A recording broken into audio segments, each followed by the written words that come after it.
with Comfortable, that was the biggest thing, was my ears are changing. You know, when you're growing up, you're listening to all these songs and you're like, I like that, but now why do I like that? You know, like kind of the behind the scenes of why is that chord really cool, or stuff. And I think that's super important as, like, you know, vocalists, we get shit on a lot of, you know, they're just a vocalist and blah, blah, blah.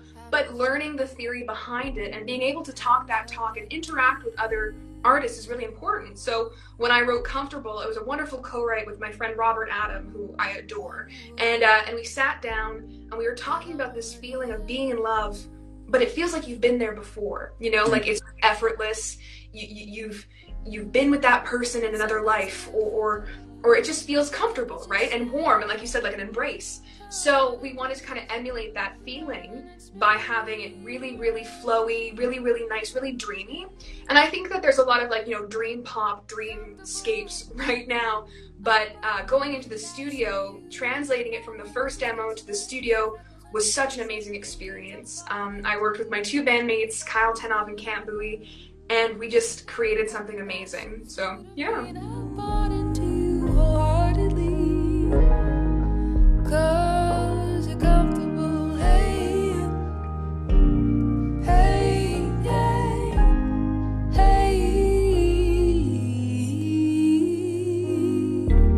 Kate Stevens, I want to welcome you to Pop-Up Conversations. It's an honor to have you. We talk to artists here in the GTA across Canada about their music journey and current projects they're working on. Welcome to the show, Kate. Oh, thank you so much for having me. Yeah, it's super, super awesome to be here. No, you just have such an infectious personality that I simply adore. So I want to begin. I read somewhere, or at least I heard like a conversation of yours, an interview where you said you found music, or rather ukulele, somewhere around 11, 12. Tell me about that story and how it informed your love for music and the chase thereafter. Wow, that's a great question. I was always singing. I mean, like, you know, the whole cliche of, you know, I was singing since I was 2, but I was, and I didn't really have, you know, a vehicle to sing my songs with. So my mom and I were biking around our neighborhood when I was about 13 or 12, Okay. and I saw it, and I was like, this is the best thing that I've ever found in my entire life. What a great garage sale find. And yeah, and it sat in my house for about a year, and then one of my sister's best friends came over and just started wailing on it, and I was like, I can do that. And then I learned a couple words. And being an angsty teenager who needed an outlet, I turned to the ukulele. Of course, that's the most hardcore instrument you could probably turn to. But yeah, it's done me so well, and I'm just so thrilled that that was my catalyst into music and into songwriting. Oh no, that's a beautiful story. Okay, so what we try and do here is to, in the midst of having these conversations, we're trying to give people a path to how to make what you call, like, your dreams become a reality. So you found ukulele, but what was the next step in becoming a singer? Like, what were the concrete steps you took in actually getting into music and starting to meet the right people and record and stuff like that? There was a lot of rejection. Okay, when you say rejection, what tell me about that. I played a lot of open mics. I played a lot of farmers markets. And I think that, like, as a younger artist, you're starting up and you kind of are like, well, I'm applying for all these shows. I'm applying for all these gigs. Why am I not getting them? Yeah. And, you know, looking back, being really angry that someone got a gig, now I'm really proud of my peers. I think that that's a big thing, is to celebrate other artists in your industry. And that's growing as a musician. I think that, you know, collaboration is so key. And as a younger artist, that's kind of what I turned to, was finding other people in my pocket, other people who are in my industry already, and collaborating with them and creating something wonderful. Awesome. Awesome. So I have gone ahead and have listened to Handmade Rumors, and I absolutely like. There's just so much goodness in the industry, and when I find people like you, I'm just blown away completely. Tell me about that EP. My favorite song on there is the opener of the EP, Sugarcane. I totally love it. Your vocals on it are incredible. So tell me about making that EP, and what did that EP represent I want to believe it captured like a period in your life. What did that EP represent? Because I'm fascinated to hear about that. That's another great question. Yeah, no one ever asks about that EP. That's so funny. I recorded that when I was 16 or 17, and I was graduating high school at the time. Wait, hold up. 16? Yes.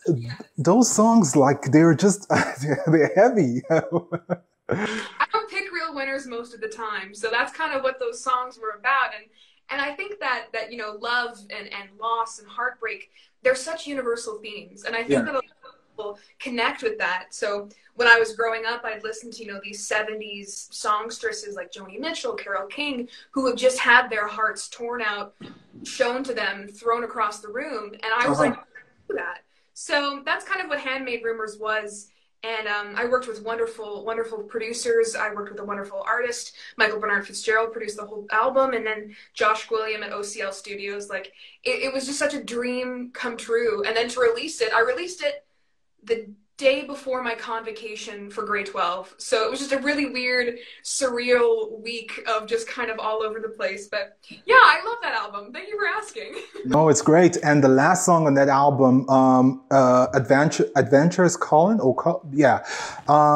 So it set a great note for which the EP ended, and you know it's just fantastic. So I wanted to congratulate you on the EP. It's beautiful. I love it. Thank you. Yeah, that was a fun track. I wrote that on the banks of one of the Great Lakes in Michigan. I was at a singer-songwriter camp, and they give us every day to write on. So they're like, write about the perspective from someone at a party, or write about a flower, or write about heartbreak. And I was like, got that one. But about traveling and adventuring, and we can't do that now, sadly. But I wrote about that kind of, you know, wanderlust feeling that you'll always have no matter where you are. And no matter where you call home, you'll always want to be searching, right? So, yeah. Awesome. Okay, so I want to backtrack a little bit. If you grew up listening to Joni Mitchell and such iconic singers, like, how was music growing up in your home to be exposed to that kind of music?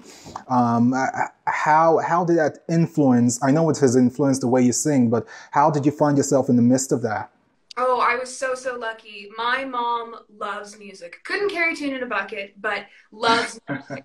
So my sister and I were really lucky that whenever she was making dinner or whenever we were cooking, there would always be a killer album playing.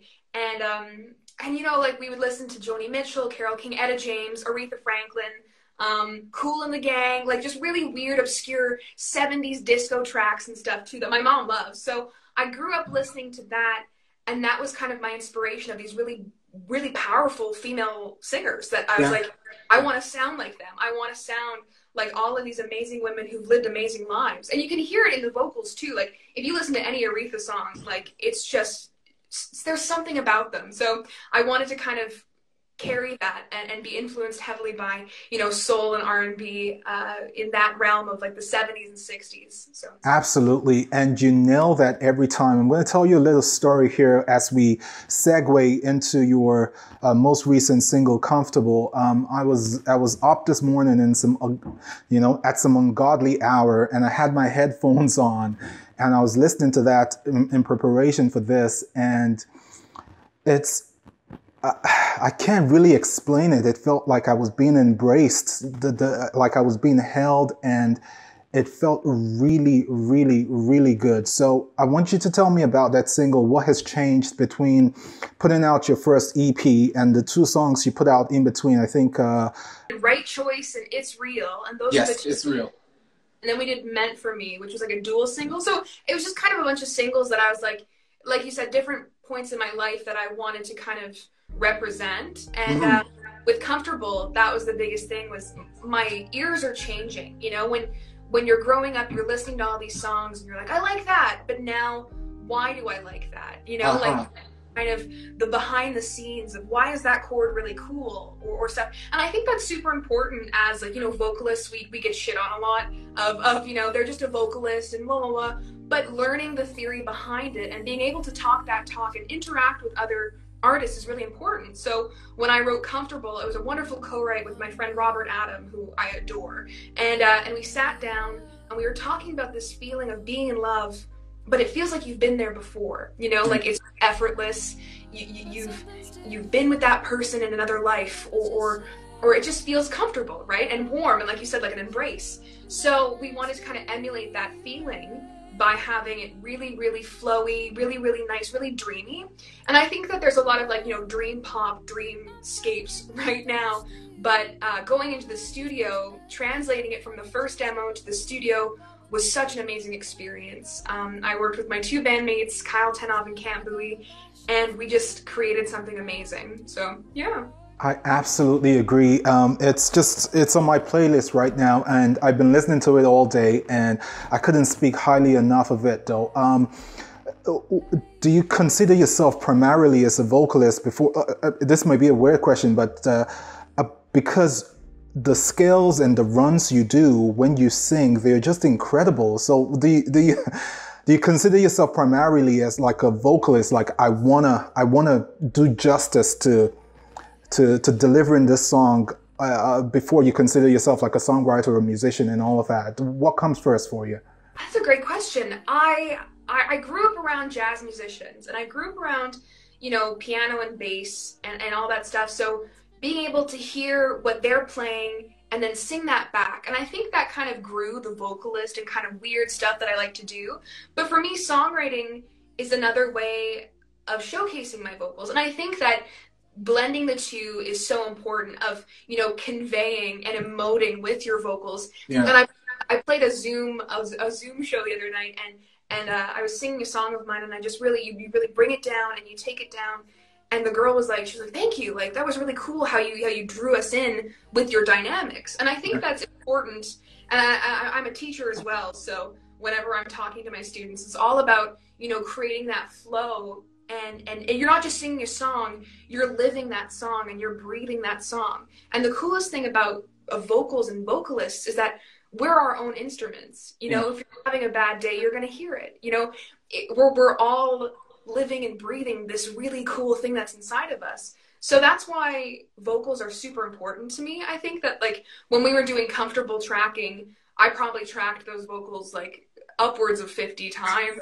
Like, I'm good at the ukulele, I'm good at the guitar, but I'm not great at it. I can play my 3 chords, but I am definitely a vocalist with a passion for writing, even though songs sometimes aren't good, but I like them. Wow. Like, again, I think that's the core thing for me here when I start researching you. I think you just have killer vocals, and I absolutely love that. They're interesting to listen to. Like you said, they take you on a journey, and you can hear the story, the inflections, and all of that. You make use of your instrument very well. Okay, so Comfortable is part of an EP, yes, or? Yes, we're planning on releasing something in the new year, probably. We have a single locked and loaded. I just gotta pay my people, and then we can figure something out. The next single we're releasing is called "Love Me." It's gonna be a kind of summer bop, summer jam. Very roll all the windows down and just sing your face off.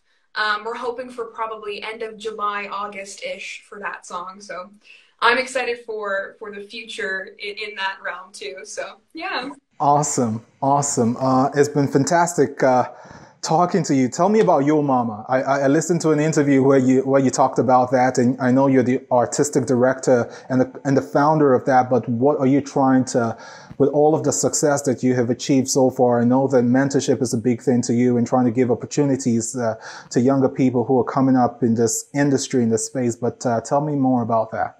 That's a great question. Like I said before, collaboration is so important, and I think that the music industry is very competitive, and you can feel very alone and very isolated, and it's important to have a network of people who you trust and whose ears you trust, who are just good pals, they're good friends. And growing up in the Calgary music scene, I didn't really have that yet. And I couldn't go to bars, and I couldn't network and meet other musicians. So I was like, this sucks. How are we going to change this? So I went to a board meeting for Music Mile, and Music Mile is 9th Avenue downtown. It's kind of our entertainment district. Okay. And I was like, they were proposing all these new changes and all these new bars and how they want to make it the Nashville, you know, of Calgary, like just really beautiful. I had raised my hand and I was like, hey guys, this is great, but I'm 15 years old and I can't get into any of these bars. Oh. And like, okay, what are you going to do about it? And I was like, oh, give me a second. So I came back. I worked with Meg Van Rosendahl and Bob Chartier, and we created a youth alliance. And Yo Mama stands for Youth Musicians of Music Mile Alliance. So that's how that came to be, and it was created. And we had monthly jams and just networking sessions. And three of my closest friends came from that organization. You know, like they're people I still talk to today, or people I'm in the industry with. And I think a lot of younger musicians, they look at music and they say, okay, I know how to play my guitar, I know how to sing, I'm done. But there's so much behind the scenes stuff, you know. As a musician, you're a marketing agency, you know, you have to answer all your emails on time. How do you perform in the studio versus live stuff, you know? How to get the gigs you want. So it was all just kind of creating something for people to learn and people to grow and make mistakes and get messy and fuck shit up and learn along the process. Because I think that, you know, finding your hub and finding, you know, your net of people is really important. So I wanted to do something that hadn't been done, and it's out into the world. And now we have stopped our organization for now. We all grew up. That's the only problem. So there's another organization in Calgary called Jump Music Initiative. Okay. And that's just, they're doing leaps and bounds. There's a podcast, there's a YouTube channel. Like, they're just making a really great safe space for younger musicians. So yeah. Awesome. No, I think that's fantastic. And again, I think what pulls me to you and all the stuff that you're doing is being able to open that door for more people to come through. I think it's a very important component of us being artists, and that giving back component is so important. It just opens doors and it creates a platform for where everybody is rising at the same time. And I think that's beautiful. I think that's so beautiful. So what's next? What's next for you? What's next? Oh my gosh. Well, now that I'm vaccinated, I'm ready to start playing shows again. Let's go. Let's go. No, what's next? We're planning on doing another live session. We've done a couple live off the floor, just great music videos that I love, because I think that it's us in our element. And when I say us, I mean like my boys, so Cam and Kyle, and it's just so great playing and interacting with other musicians. So we're planning on doing another live off the floor, kind of tiny desk-esque situation. And then both happening late July, maybe early August. And then gearing up for another EP. And yeah, I just really, really loved it. I'm also a freelance voiceover artist, so I just graduated from my college. So now I'm in the industry and doing all this stuff. So it felt weird playing music for a bit, because I was like, who am I? But now I'm back on track, and you can do multiple things. It's the greatest. That's something I didn't know before. And I do interviews and they'd be like, what are your hobbies? And I'm like, I sing. That's it. So having another creative outlet is important. So yeah, it's been a cool 2 months, I think. Yeah. Hey, listen, I couldn't. Like, I've been so thoroughly thrilled by your story and just your music and the quality of your music. There's never enough time on these platforms to actually talk to an artist to the extent that I want to do it, but you have been fantastic today. We're going to keep rooting for you. For the people who are watching and who are going to watch this later, this is Kate Stevens. She's an artist out of Calgary, and she's just a brilliant vocalist. We encourage people to go check out her music and follow her and support her. We love you here. We're here in Toronto, and when this stuff opens back up the world, we're gonna find you and come to a show of yours and sit down in your audience, because you're an incredible artist, and we are true fans of yours right now. Oh, thank you. Oh my goodness, I feel so like energized and like awesome. No, it's been my honor and my pleasure to talk with you today. Oh, thank you so much. Well, thank you for having me. Anytime, anytime. I know we'll keep talking. I know this isn't the last time, but for now, have a great rest of your day, and we'll keep chatting, okay? Of course, you too. Bye. Okay, bye-bye.